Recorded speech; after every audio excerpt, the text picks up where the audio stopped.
అందం అంటే ఏంటి? తెల్లగా ఉండటమా లేక రంగురంగుల మేకప్ వేసుకోవటమా?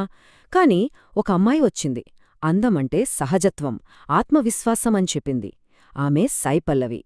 మరి మేకప్ దాదాపుగా లేకుండా తన నటనతో, నవ్వుతో సౌత్ ఇండియన్ సినిమాని ఏలేస్తున్న ఈ అమ్మాయి కథేంటో ఈరోజు చూద్దాం. 2 కోట్లు? ఊహించుకోండి, జస్ట్ ఒక యాడ్లో నటిస్తే 2 కోట్ల రూపాయలు ఎవరైనా వదులుకుంటారా? కానీ సాయి పల్లవి వదులుకున్నారు. ఒక ఫేర్నెస్ క్రీమ్ యాడ్ కోసం వచ్చిన 2 కోట్ల ఆఫర్ని సింపుల్గా నో చెప్పేసింది. అసలు ఎందుకు? అంత పెద్ద మొత్తాన్ని కాదనుకోడానికి కారణమేంటి? ఆమె నమ్మిన విలువల వెనుక ఉన్న కథేంటో ఇప్పుడు చూద్దాం. అందుకే అంటారు, ఇది కేవలం ఒక సినిమా యాక్టర్ కథ కాదు. ఇది ఇండస్ట్రీలో అందానికి ఉన్న కొలమానాలను, రూల్స్ని తన సహజత్వంతో బ్రేక్ చేసిన ఒక అమ్మాయి ప్రయాణం. సరే, ఇక ఆమె కథలోకి వెళ్ళిపోదామా?